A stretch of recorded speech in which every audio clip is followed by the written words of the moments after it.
नमस्कार दोस्तों। अमेरिका के नव निर्वाचित राष्ट्रपति डोनाल्ड ट्रंप अक्सर अपने बयानों को लेकर चर्चा में रहते हैं। इस बार तो उन्होंने ओपन चैलेंज किया है, खुली धमकी दी है। भारत, चाइना और रसिया को 100% टैरिफ लगाने के लिए अमेरिका के राष्ट्रपति बात की है। वैसे तो भारत के प्रधानमंत्री नरेंद्र मोदी और अमेरिका के नव निर्वाचित राष्ट्रपति डोनाल्ड ट्रंप अक्सर हर मौके पर एक दूसरे को अपना अच्छा दोस्त बताते हैं, लेकिन जब भी बात ट्रेड की आती है, जब भी बात व्यापार की आती है, अमेरिका वहां पर सेंसिटिव हो जाता है। अमेरिका के जो नए राष्ट्रपति है डोनाल्ड ट्रंप वहां पर सेंसिटिव हो जाते हैं। इन्होंने ओपन चैलेंज यानी खुली धमकी देना शुरू कर दी। ऐसा क्यों कहा उन्होंने व्यापार से जुड़े मसले पर भारत को घेरते हुए कहा कि अगर कि ब्रिक्स में शामिल भारत और चीन, उन्होंने खुली धमकी दी और कहा कि अगर देश कोई नया डॉलर का विकल्प ढूंढने की तलाश करेंगे तो हम उन देशों पर 100% टैरिफ लगा दें। आखिर जो डॉलर्स है, डॉलर्स को लेकर अमेरिका इतना ज़्यादा सेंसिटिव क्यों है? क्यों खुला धमकी दी है भारत, चीन और रसिया को? इसके बारे में समझते हैं।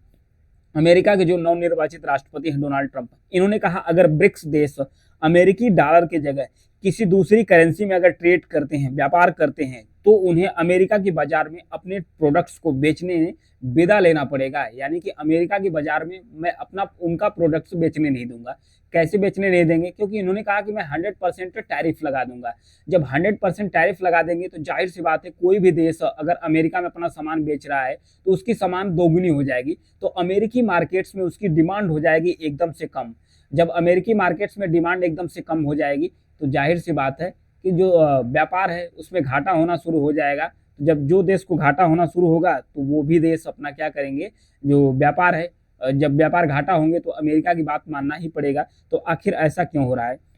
ब्रिक्स देशों की डॉलर के इस्तेमाल को कम करने की कोशिश पर अमेरिका चुप नहीं बैठेगा। डोनाल्ड ट्रंप करें, हमें ब्रिक्स देशों से गारंटी चाहिए। इन्होंने कहा कि जो ब्रिक्स के देश हैं उससे हमें गारंटी चाहिए, उसे हमें गारंटी चाहिए कि वो डॉलर्स के अलावा किसी और मुद्रा में ट्रेड नहीं करेंगे, मेरे से तो ट्रेड नहीं करेंगे। खास करके अगर वो गारंटी देते हैं तब मैं टैरिफ नहीं लगाऊंगा, अन्यथा मैं 100% टैरिफ लगाऊंगा। आखिर ब्रिक्स देशों ने ऐसा किया ही क्या है कि जो अमेरिका के नवनिर्वाचित राष्ट्रपति इतना ज्यादा भड़के हुए हैं? बात होती है इसी साल 22 से 24 अक्टूबर को रूस के कजान शहर में ब्रिक्स देशों की समिट हुई। इस दौरान ब्रिक्स देशों की अपनी करेंसी को लेकर चर्चा आना शुरू हो गई। यानी ब्रिक्स देश यह मीटिंग करना शुरू कर दिए। ब्रिक्स देश फिलहाल 9 देशों का एक समूह हो गया है। ये चर्चा कर रहे थे कि अपनी खुद की एक करेंसी होनी चाहिए, जिस करेंसी में ट्रेड होना चाहिए। अभी तो यूनिवर्सल करेंसी के रूप में डॉलर्स में ही ट्रेड होता है, लेकिन अब बात चल रही है कि एक अपनी खुद की करेंसी होनी चाहिए, उस करेंसी में ही ट्रेड होना चाहिए। तो इसी को लेकर डोनाल्ड ट्रंप भड़के हुए। 16वीं जो ब्रिक्स समिट चल रहा था, इसी दौरान ब्रिक्स देशों के बीच अपने पेमेंट सिस्टम की भी बात चल रही थी, ताकि ग्लोबल ट्रेड के लिए डॉलर का सहारा कम किया जाए। इस पेमेंट सिस्टम को ग्लोबल स्विफ्ट पेमेंट सिस्टम की तर्ज पर बनाने का विचार चल रहा था। ये स्विफ्ट पेमेंट सिस्टम क्या है? यहाँ पर देखिए, ये जो स्विफ्ट पेमेंट सिस्टम है, अमेरिका का एक नेटवर्क है। इसके माध्यम से कई बैंक इंटरकनेक्ट रहते हैं, जिसके माध्यम से डॉलर अपना पैसा देकर डॉलर लेते हैं और दूसरे देशों को उसकी करेंसी लेकर डॉलर में चेंज करते हैं। तो ये किस तरीके से स्विफ्ट नेटवर्क के माध्यम से अमेरिका अरबों डॉलर्स कमाता है, इसको हम आगे वीडियो में देखेंगे। इससे पहले आगे चलते हैं। ब्रिक्स देश भी अपनी एक स्विफ्ट के आधार पर एक नेटवर्क सिस्टम बनाने की बात कर रहे थे।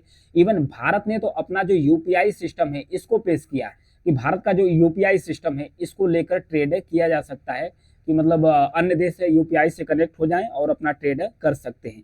ब्रिक्स समिट से पहले जो रूस के राष्ट्रपति व्लादिमीर पुतिन, इन्होंने पहले ही कह चुके हैं कि जो रूस है ये डॉलर को छोड़ना या उसे हराना नहीं चाहता, बल्कि जो डॉलर है उसके साथ काम करने से रोक रहा है। डॉलर की समस्या है कि डॉलर जो डॉलर वाले देश हैं, मतलब अमेरिका है और भी जो डॉलर का उपयोग करते हैं, उसको कई सारे प्रतिबंध लगाते हैं, तो डॉलर से उनकी जो ट्रेड है उसमें दिक्कत आ रही है।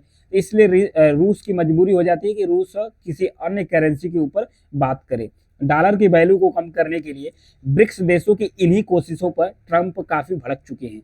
ब्रिक्स में भारत, रूस, चीन समेत दुनिया के 9 देश शामिल है। जैसा कि बताया, अमेरिकी डॉलर दुनिया की सबसे मजबूत करेंसी कैसे बना?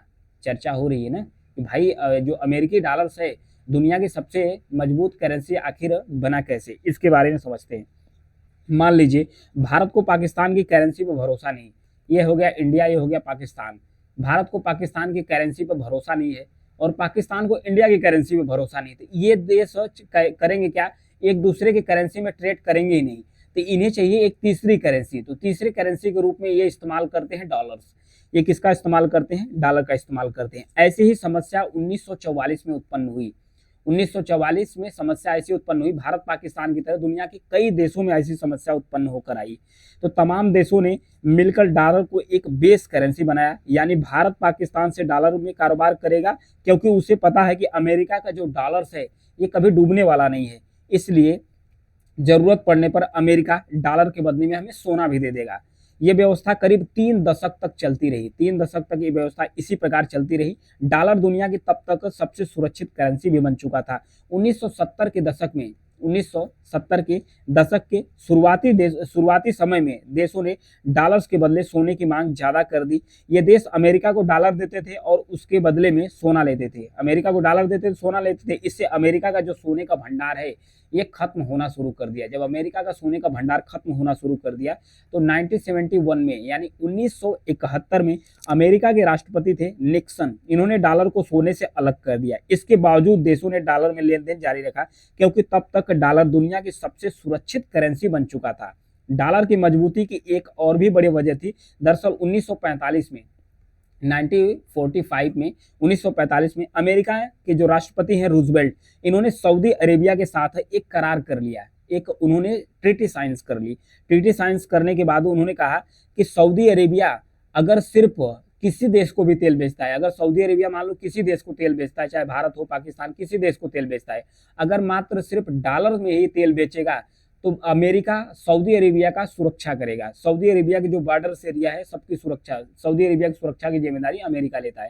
तो इस पर सऊदी अरेबिया सहमत हो गया अपनी सुरक्षा के बदले में, क्योंकि उस समय मिडिल ईस्ट में अस्थिरता बहुत ज्यादा थी। सऊदी अरेबिया अपनी सुरक्षा के कारण डॉलर में ट्रेड करना शुरू कर दिए। तो सऊदी अरेबिया अब जिस भी देश को तेल बेचता है सिर्फ डॉलर में ही बेचता है, इसलिए और भी ज्यादा डॉलर्स की डिमांड बढ़ना शुरू कर दी। डॉलर की पावर के दम पर अमेरिका बैठे बैठाए कैसे अरबों डॉलर्स कमाता है, अरबों डॉलर्स कमाता है, बैठे बैठाए कमाता है। अब बात आ जाती है स्विफ्ट की। अब बात आती है स्विफ्ट की। तो स्विफ्ट है क्या, जो स्विफ्ट एक नेटवर्क सिस्टम है, इसके माध्यम से करता क्या है, जैसे मान लीजिए कि भारत का कोई भी बिजनेसमैन है, चाहे अडानी ग्रुप हो, चाहे अंबानी ग्रुप हो, कोई भी हो, अगर उसे कुछ भी लेना है $10,000 के बराबर, मतलब कोई भी कुछ भी खरीदना है, कोई सामान खरीदना है पाकिस्तान से, तो वो $10,000 के बराबर कारोबार करने के लिए करेगा क्या, वो जैसे इनका एक खाता होगा स्विफ्ट बैंक, अमेरिका के अंदर से होगा, पाकिस्तान का भी खाता होगा, इंडिया की कारोबारी का खाता होगा, पाकिस्तान का भी स्विफ्ट बैंक में खाता होगा। तो $10,000 के बराबर भारत देगा क्या, पैसा देगा। किसको पैसा देगा, स्विफ्ट नेटवर्क सिस्टम को, अमेरिका के अंदर जहां बैंक है। ये करेगा क्या, $10,000 के बराबर जो रुपया लेगा वो $10,000 देगा किसको, अब वो जो पाकिस्तान का बैंकर से कारोबारी है उसको देगा, उसका भी इसमें खाता होगा, उसको देगा, और उसके बदले में पाकिस्तान की जो करेंसी है वो एक्सचेंज करेगा डॉलर्स में। इसके बदले में अमेरिका बहुत ज़्यादा पैसा लेता है। तो इस मतलब स्विफ्ट नेटवर्क के माध्यम से भी अमेरिका अपना लाखों कमाता है, क्योंकि जो स्विफ्ट नेटवर्क सिस्टम है अभी तक अमेरिका में कई देश इसमें जुड़ चुके हैं, कई देश लगभग जुड़ चुके हैं, 200 से ज़्यादा इसमें देश शामिल है। लगभग 11,000 जो बैंक है स्विफ्ट नेटवर्क से जुड़ चुके हैं। इससे भारत जो अमेरिका है बैठे बैठाए अरबों डॉलर्स रुपए कमाता है। चाइना भी इवन अपना एक स्विफ्ट नेटवर्क सिस्टम है, इसी के आधार पर चाइना अपना स्विफ्ट नेटवर्क सिस्टम स्टार्ट किया है। इसके माध्यम से भी चाइना भी लगभग 117 देशों को कनेक्ट कर चुका है, जो 1551 जो बैंक है इंटरकनेक्ट हो चुके हैं। चाइना भी अब इससे कमाना शुरू कर दिया है। चाइना तो वैसे भी दुनिया भर में सुपर पावर जो अमेरिका है उसको चैलेंज कर रहा है, उसको रिप्लेस करने की कोशिश लगातार चल रहा है। तो अब प्रश्न यह उठता है कि क्या जो डी डॉलराइजेशन है ये पॉसिबल है, अगर है तो कितना हद तक, क्या डॉलर्स को घटाया जा सकता है या डॉलर्स को हटाया जा सकता है, अगर हटाया जा सकता है तो कितने हद तक डॉलर्स को पॉसिबल है कि डॉलर्स को रिप्लेस किया जा सकता है। तो बात आती है 1973 की। 1973 नहीं, अमेरिका के एक अर्थशास्त्री हैं जिनका नाम है साइमन हंट। उन्होंने कहा कि अगर आने वाले 2 साल में ब्रिक्स की करेंसी या सिस्टम अमेरिकी डॉलर्स को टक्कर देगी, तो इन्होंने कहा कि ब्रिक्स देश किसी भी करेंसी को लेकर सहमत अभी तो नहीं होंगे, क्योंकि वो एक पेमेंट सिस्टम बना सकते हैं या अपनी अपनी करेंसी में ट्रेड कर सकते हैं। तो इसके फिलहाल तो डी डॉलराइजेशन करना संभव नहीं है। संभव इसलिए नहीं है, अगर ब्रिक्स देशों ने नेशनल करेंसी में ट्रेड भी की तो उसकी वैल्यू का आधार क्या होगा? उसकी वैल्यू का आधार भी ये लोग डॉलर्स को ही मानेंगे। अगर डॉलर ही उसकी वैल्यू का आधार होगा तो डॉलर को रिप्लेस करना तो अभी तो बहुत चैलेंज होगा। जैसे रसिया और चाइना एक दूसरे देश में, रसिया का जो करेंसी है वो है रूबल्स, चाइना की जो करेंसी है वो है युवान। तो युवान और ये दोनों अपनी करेंसी में ट्रेड करते हैं तो भी बेस बनाते किसको है? डॉलर्स को ही बेस बनाकर एक दूसरे करेंसी को जो वैल्यू है वो तय करते हैं। तो डॉलर तो अभी तो जाने वाला नहीं है। तो अब बात आती है कि अगर डी डॉलराइजेशन हो भी जाता है, अगर डॉलर्स को दुनिया भर में ट्रेड करना डॉलर्स में अगर कम हो जाता है या खत्म भी हो जाता है तो क्या अमेरिका इससे तबाह हो जाएगा? तो प्रश्न उठता है कि मजबूत डॉलर्स और इकोनॉमी के दम पर अमेरिका दुनिया भर में अपना दबदबा कायम करके रखा है। जब भी कोई देश उसे किसी भी तरह से चुनौती देता है या चैलेंज करता है तो अमेरिका उस देश पर प्रतिबंध लगा देता है। जब प्रतिबंध लगा देता है, ऐसा करके अमेरिका देशों के व्यापार करने से उसकी जो विदेश नीति है उसको तक प्रभावित कर देता है। तो जाहिर सी बात है जो डी डॉलराइजेशन है देशों के बीच पावर बैलेंस को बदल सकता है, साथ ही नए देश से ग्लोबल इकोनॉमी और मार्केट को आकार दे सकता है। इससे अमेरिका पर प्रभाव तो पड़ेगा लेकिन अमेरिका तबाह तो नहीं होगा। प्रभाव पड़ सकता है, तबाह नहीं पड़ेगा। ऐसे में अमेरिका करेगा क्या? 100% टैरिफ का इस्तेमाल करेगा। जब 100% टैरिफ का इस्तेमाल कर देगा तो दुनिया के जितने भी देश जो भी सामान अपना एक्सपोर्ट करते हैं वो अमेरिका के अंदर जो अपना सामान एक्सपोर्ट यानी बेचते हैं वो जस्ट दोगुना हो जाएगा। तो अमेरिकी मार्केट में उसकी डिमांड सडनली कम हो जाएगी। जब अमेरिकी मार्केट में डिमांड कम हो जाएगी तो जाहिर सी बात है जब महंगा हो जाएगा, कंपटीशन नहीं कर पाएगा तो वो अपना व्यापार नहीं कर पाएंगे। तो जब देशों को घाटा होना शुरू कर देंगे तो अमेरिका के जद में वो लोग आ ही जाएंगे। अमेरिका ज़्यादातर इम्पोर्ट ही करता है। इम्पोर्ट अमेरिका ज़्यादातर क्यों करता है? क्योंकि अमेरिका का है करेंसी डॉलर्स। डॉलर दुनिया की सबसे मजबूत करेंसी है। डॉलर के बदले में कई देशों की कई सारी मुद्राएं आ जाती है। जैसे भारत में हो गया लगभग 84-85 रुपये आ जाते हैं $1 में।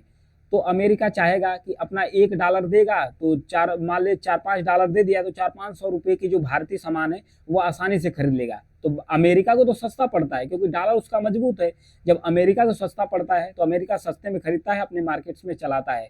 जो अन्य देश हैं ये अपना बेचते हैं, अमेरिका के साथ ट्रेड करते हैं। तो ये बात है। ट्रंप टैरिफ को हथियार की तरह इस्तेमाल करते हैं। टैरिफ दूसरे देशों को एक्सपोर्ट किए गए प्रोडक्ट्स पर लगाए जाते हैं, उसे घटाए बढ़ाए जाते हैं, इसलिए इन्होंने उसका व्यापार करना शुरू कर दिया। अब बात आती है कि दुनिया के कितने देश हैं जो अमेरिका के साथ व्यापार करते हैं?